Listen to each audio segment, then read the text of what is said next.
Da Cona a Bagnoli, negli hub per migranti gestiti dalla cooperativa Edeco, i dipendenti sono ad un passo dallo sciopero, condizioni di lavoro inaccettabili, secondo i sindacati. Dopo via Fogazzaro, protesta dei residenti di via Mestrina contro l'utilizzo di un negozio adibito a centro culturale islamico. Intanto arriva il no di Cafarsetti.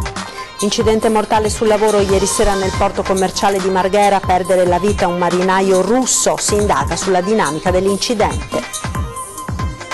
Sorteggiato in Corte d'Appello di Venezia l'ordine con cui i partiti politici compariranno sui manifesti e schede elettorali della nostra regione. Ufficiale l'asse tra Brugnaro e i candidati di Forza Italia e Lega Nord. Brunetta: chiuderemo la pagina del consorzio Venezia Nuova, puntiamo sulla città metropolitana, polemica di PD e 5 Stelle. Boato in Riviera del Brenta: bisogna fare chiarezza, a chiederlo il sindaco di Mira ma anche i cittadini impauriti. Una delle più antiche tradizioni di Venezia, la plurisecolare lotta tra le fazioni dei Castellani e dei Nicolotti, è tornata a vivere oggi in piazza San Marco.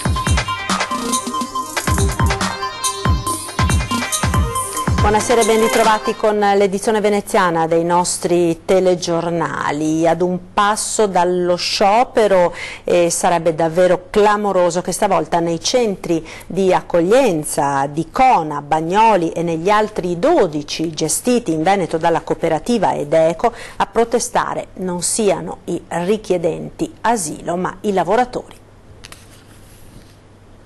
Bagnoli e Cona, ma anche Vicenza, Dolo, Cavarzere, Padova, Cavanella d'Adige, Battaglia Terme, Monselice Este, Montagnana e Loreo. Situazione al limite della tollerabilità per chi lavora nei centri di accoglienza profughi gestiti dalla Edeco.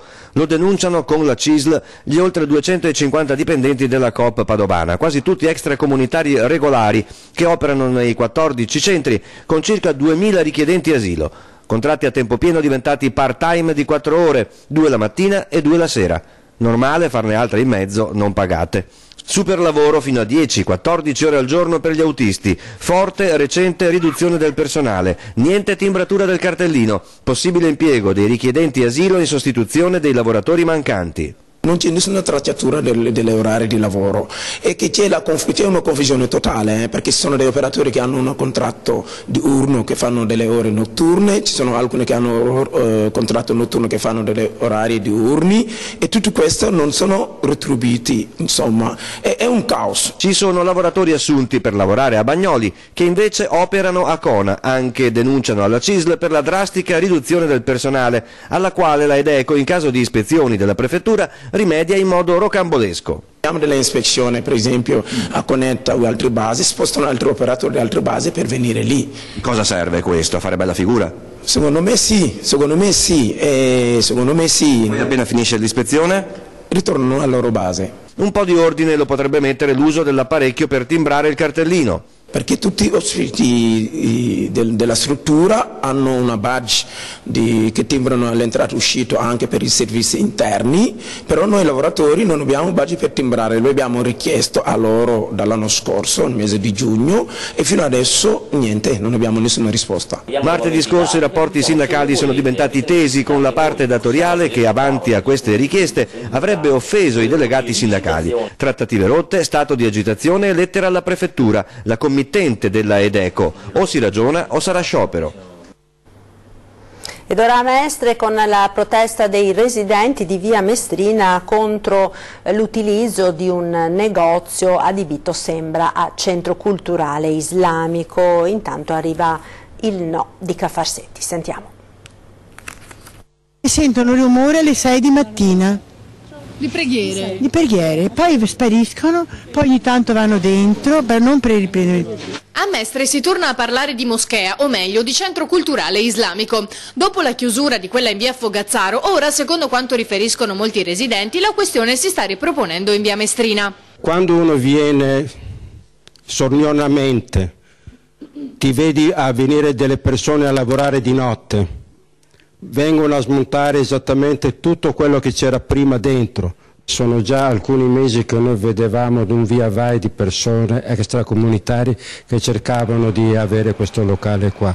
Dopodiché abbiamo sempre avuto l'assicurazione dal proprietario che avrebbero eventualmente aperto un negozio, fino esattamente al 1° di febbraio, cosa che non è stato. Dopo le numerose segnalazioni dei residenti preoccupati di una via Fogazzaro bis, sono iniziate le verifiche di Digos e Polizia Locale, che hanno portato all'ordinanza con cui il Comune ha invitato il presidente del Centro Culturale Casa dell'Orientamento di sospendere nell'immediato le opere abusive all'interno.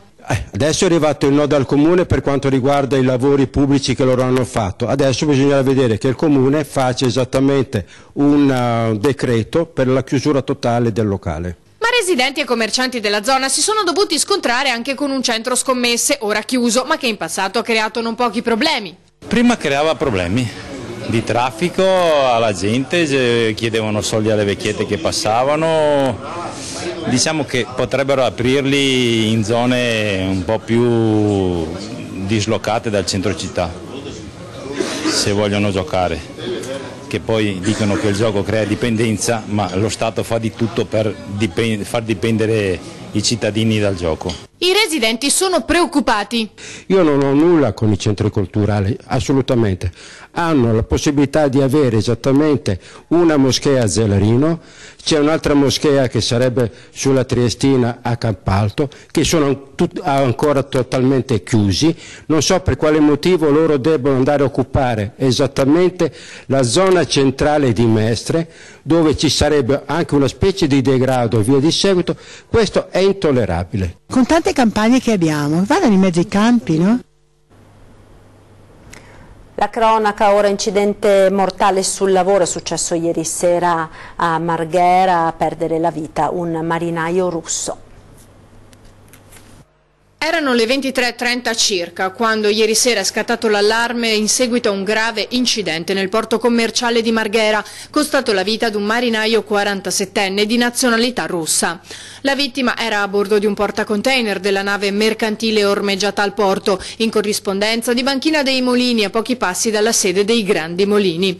L'impatto è stato talmente forte che per il 47enne non c'è stato nulla da fare. Sul posto sono giunti immediatamente i soccorsi del 118, ma il personale medico non ha potuto far altro che constatare il decesso dell'uomo. Come da protocollo si sono resi necessari i rilievi dei tecnici dello Spisal e per le indagini anche gli uomini della polizia di frontiera, per far piena luce sulla dinamica dell'incidente. Il marinaio infatti presenterebbe un importante trauma cranico e non è chiaro se sia stato causato da una caduta dall'alto o sia la conseguenza dello schiacciamento da parte di un grosso peso che potrebbe essergli crollato addosso.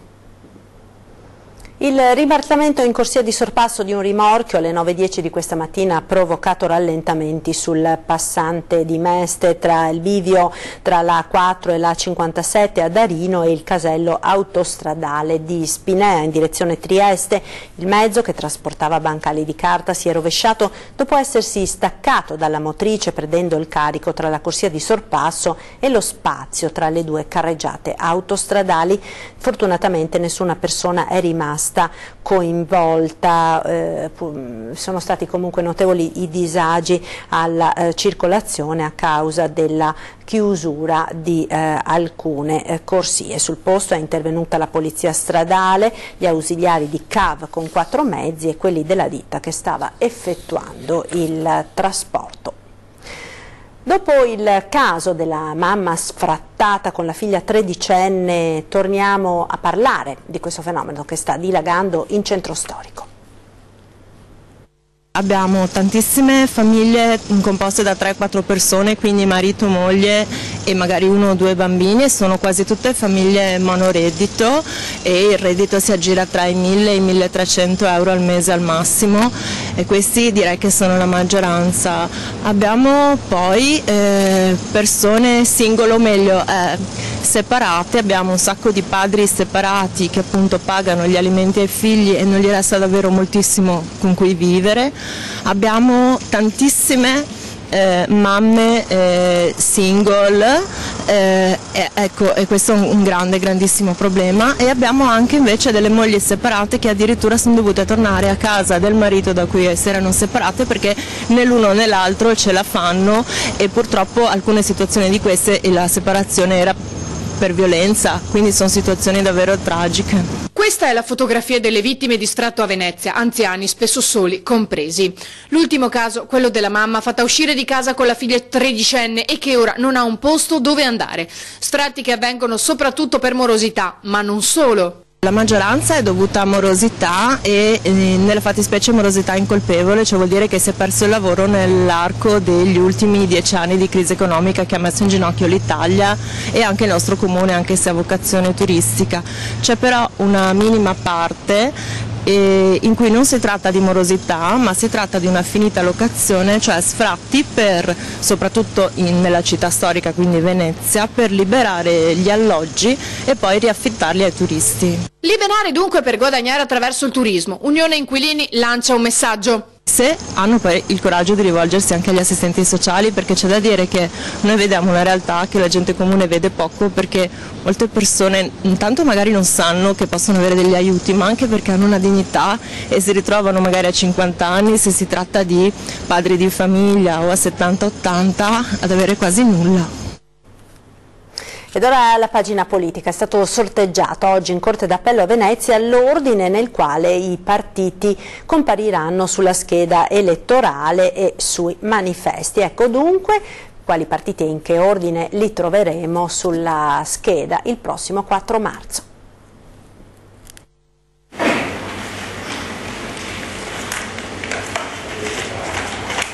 La prima estratta è la lista 5 Stelle. È stato sorteggiato in mattinata nella sede della Corte d'Appello di Venezia, alla presenza dei rappresentanti di lista, l'ordine in cui i partiti politici compariranno su manifesti e schede elettorali nella nostra regione.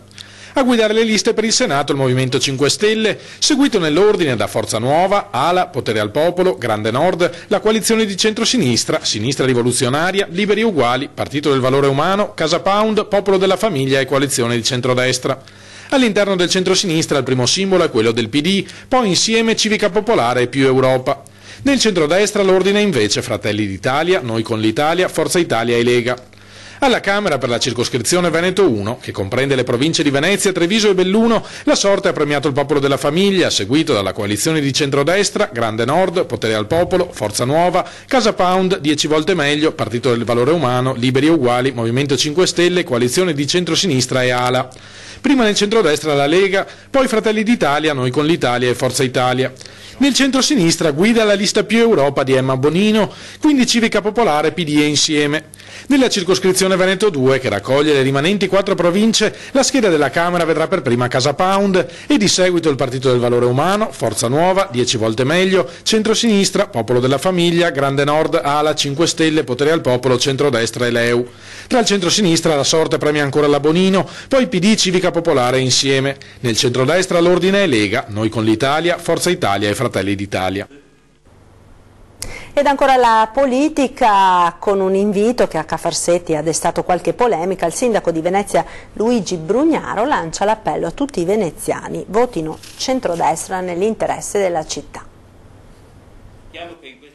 Questa città ha l'intenzione di avere rappresentanti che si ricordino dei problemi di Venezia in maniera forte quando il centrodestra, come ormai sembra evidente, andrà al governo. Così il sindaco Luigi Brugnaro motiva il suo endorsement ai candidati veneziani di Lega e Forza Italia, invitati in mattinata a Cafarsetti nella sede del gruppo Fucsia. Chiaramente, se riusciamo ad avere un'amministrazione di Venezia, che è una delle poche città, forse l'unica delle città metropolitane di centrodestra, avere la regione con Luca Zaia, di cui onestamente ho un rapporto straordinario, avere anche il governo coerente, cioè io credo che l'interesse dei cittadini di Venezia sia questo, è evidente, insomma, per cui ho pensato di spiegarlo e di dirlo a tutti. Tra i temi sul tavolo quello di una nuova legge speciale che il forzista Renato Brunetta sostiene debba essere scritta dalla città metropolitana.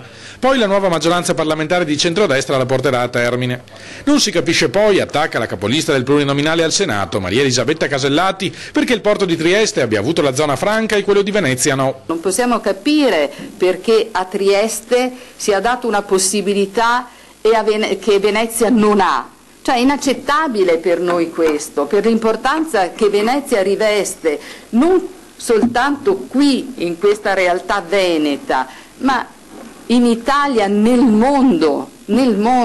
Da tutti i candidati seduti a questo tavolo, assicura Brugnaro, ho ricevuto le garanzie che chiedevo sui temi che interessano la città. Dobbiamo fare finalmente queste cavolo di bonifiche, dobbiamo risolvere finalmente il problema del Mose, dobbiamo sapere e dobbiamo avere le garanzie che la città sia dentro la gestione del Mose. È una cosa che vale per tutti, non è a questo punto di parte. Io dico, oggi con una legge che fa schifo scegliamo il male minore, scegliamo l'interesse della nostra città e votiamo per interesse, questo penso. Ecco, una decisione questa del sindaco di Luigi Brugnaro che ha suscitato molte polemiche. È molto grave che il sindaco di Venezia, che dovrebbe rappresentare tutti i cittadini, tiri la volata ad alcuni candidati nella casa comunale, che è la casa di tutti i cittadini e non una sua proprietà privata. Così Giorgio Dodi, segretario comunale del PD di Venezia, polemizza con la decisione di Brugnaro di partecipare alla conferenza stampa di presentazione dei candidati del centrodestra. Semmai Brugnaro, continua Dodi, farebbe bene a ricordare che su 220 milioni di euro nel bilancio del Comune di Venezia per opere pubbliche, ben 175 milioni sono fondi staziati dall'attuale e dal precedente governo, decisamente distante dai candidati che ha sostenuto. Polemiche anche dal Movimento 5 Stelle per la scelta di Brugnaro. E tra i presenti anche il segretario provinciale della Lega, Vallotto, in un clima di inedita concordia con il sindaco Brugnaro. I mugugni dei militanti non pervenuti al segretario provinciale del Carroccio Sergio Vallotto, duramente contestato tra gli altri dal consigliere regionale leghista Alberto Semenzato per aver stralciato dall'agenda delle priorità il tema del referendum sulla separazione di Mestre e Venezia. Io, essendo segretario provinciale, non ho questo riscontro. I militanti sanno benissimo cosa pensiamo sul referendum, sanno benissimo quali sono le procedure e sanno che quando la regione sarà pronta noi saremo pronti. Nel clima di ritrovata concordia elettorale con il sindaco Luigi Brugnaro, dopo i violenti attriti del passato che avevano portato la Lega a uscire dalla giunta veneziana, il segretario sposa ora quella che è sempre stata la linea del primo cittadino. Il referendum potrebbe essere illegittimo. Ogni decisione sarà quindi rinviata dopo il pronunciamento del TAR. Io sono nella linea della Regione Veneto e portiamo avanti quelle indicazioni e quelle proiezioni. Non è cambiato nulla, l'ha ben specificato il Consiglio regionale ieri e quindi aspettiamo il TAR, perché prima sicuramente non si può fare niente, visto anche l'ipotesi di danno erariale. E proprio in merito al referendum sulla separazione, dal Carroccio veneziano arriva la conferma che se il prossimo 21 febbraio il TAR respingerà il ricorso del Comune di Venezia, nella successiva giunta regionale del 6 marzo il governatore del Veneto Luca Zaia dovrebbe annunciare la data del referendum per separare Venezia da Mestre. Ci fermiamo ora per la pubblicità, linea alla regia, subito dopo parleremo del misterioso boato che nella notte ha svegliato i residenti della Riviera del Brenta. Tra poco.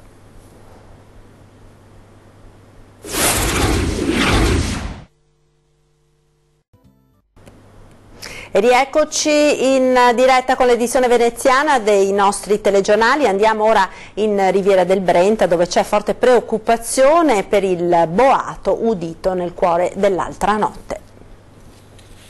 Un forte boato, dopo ma non hanno detto, non si capisce sinceramente cosa sia successo, perché tanti me l'hanno detto, però non sapevano di cosa si trattasse. Sono ancora in molti a chiedersi che cosa sia stato il boato di mercoledì sera che ha allarmato molti cittadini della Riviera del Brenta.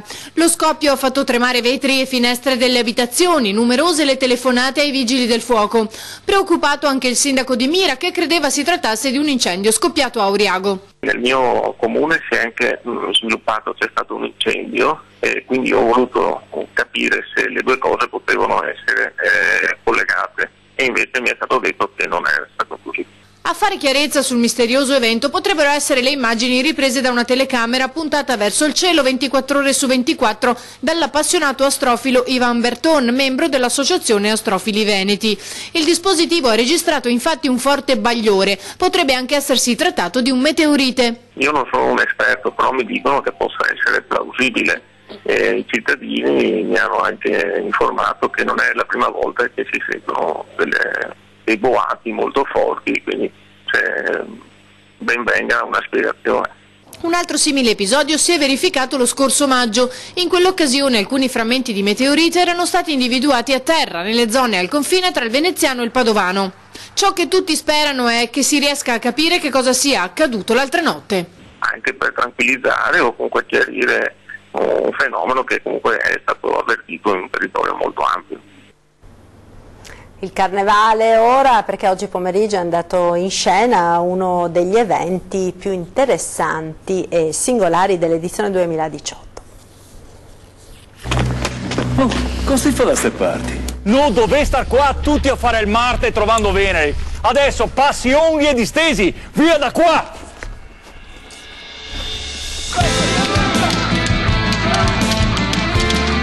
Una delle più antiche e sentite tradizioni di Venezia, la plurisecolare lotta tra le fazioni dei Castellani e dei Nicolotti, è tornata a vivere nel pomeriggio. In piazza San Marco è andata in scena la rievocazione, fedele alla storia ma ovviamente meno cruenta, della Tenzone, approvata e sostenuta dallo stesso governo Serenissimo con lo scopo di mantenere nel popolo lo spirito combattivo. I Castellani, riconoscibili dalle fasce e dai cappelli rossi, e i Nicolotti, vestiti di nero, si affrontavano sui ponti, allora senza parapetto, in aspre lotte a pugni, calci, pietre, nonché a colpi di bastone e a volte di coltello. Devo ringraziare sicuramente l'unico maestro di arti marziali veneziane, che è Leo Lazzarini. Leo è il nome di battaglia, va bene? Lazzarini, che attraverso delle ricerche, lui è un estimato ricercatore storico, va bene? Oltre a essere anche un grande stuntman, è riuscito a recuperare quelle che sono le reali lotte che venivano fatte per mantenere in allenamento il popolo veneziano, pronto sempre allo scontro durante le battaglie, quando le navi si attraccavano l'una all'altra, bisognava saltare dall'altra parte e là col corpo a corpo vincere, ed eravamo sicuramente forti.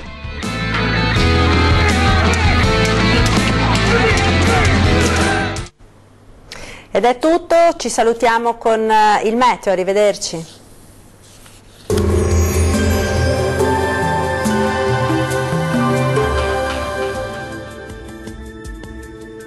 Alta pressione sulle nostre regioni, sarà dunque un sabato all'insegna del tempo stabile e anche piuttosto soleggiato sul Triveneto. Vediamo insieme il dettaglio. Sul Veneto l'alta pressione, come detto, regalerà alla nostra regione una bella giornata di tempo stabile e anche con ampio soleggiamento. Il cielo si presenterà sereno o al massimo con poche nubi sparse. Diamo uno sguardo anche alle temperature, le massime saranno comprese tra 7 e 10 gradi, valori minimi tra lo 0 e i 4 gradi circa. Spostiamoci ora a vedere che tempo farà sul Friuli Venezia Giulia. Anche qui sarà una splendida giornata all'insegna del sole su tutti i settori della nostra regione. Il cielo sarà in prevalenza sereno ovunque o al massimo velato. Le temperature massime saranno comprese tra 7 e 9 gradi, minime intorno a 1 grado circa. Concludiamo infine con uno sguardo alla situazione del Trentino Alto Adige. Anche qui sarà una bella giornata di sole, il tempo risulterà asciutto e stabile ovunque, ampio soleggiamento dunque su tutti i settori con cielo poco o parzialmente nuvoloso, qualche addensamento sui confini alpini anche con locali nevicate. Temperature massime tra 11 e 12 gradi, minime intorno ai 4 gradi circa. Il mare sarà generalmente mosso, i venti invece saranno moderati in prevalenza da nord-est. Dal meteo è tutto, arrivederci.